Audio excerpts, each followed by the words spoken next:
கோவை மேட்டுப்பாளையத்தில் உள்ள தனியார் பள்ளியில் பாரம்பரிய விளையாட்டு கலை விழாக்களுடன் பொங்கல் விழா களை கட்டியுள்ளது. கூடுதல் தகவல்களுடன் செய்தியாளர் சந்தோஷ் இணைந்துள்ளார். விவரங்கள் என்ன சந்தோஷ்?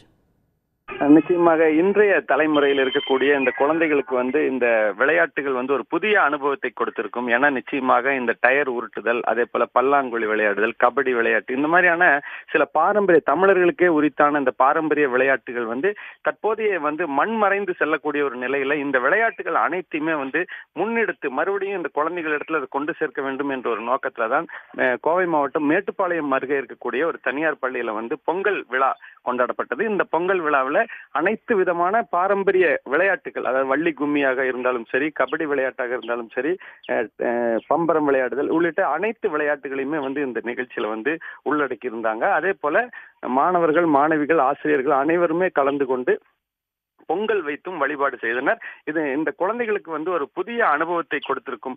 அதே போல இந்த நிகழ்ச்சியில ஏற்படுத்தப்பட்டிருந்த அனைத்து விதமான விளையாட்டுகளுமே அவர்களுக்கு புதியதாக தோன்றியதாகத்தான் மாணவர்கள் தெரிவித்திருக்கிறார்கள். நிச்சயமாக இந்த விளையாட்டு போட்டிகளும் அதே போல இயற்கையை வணங்க வேண்டும் என்ற ஒரு தத்துவத்தையும் இந்த குழந்தைகளுக்கு ஒரு புரிய வைத்திருக்கிறார்கள். இந்த பள்ளியில இது இந்த குழந்தைகளுக்கு ஒரு மகிழ்ச்சியை ஏற்படுத்தி இருக்குன்னு தான் சொல்லணும். உடனுக்குடன் செய்திகளை தெரிந்து கொள்ள சன் நியூஸ் பெல் ஐகானை கிளிக் பண்ணுங்க.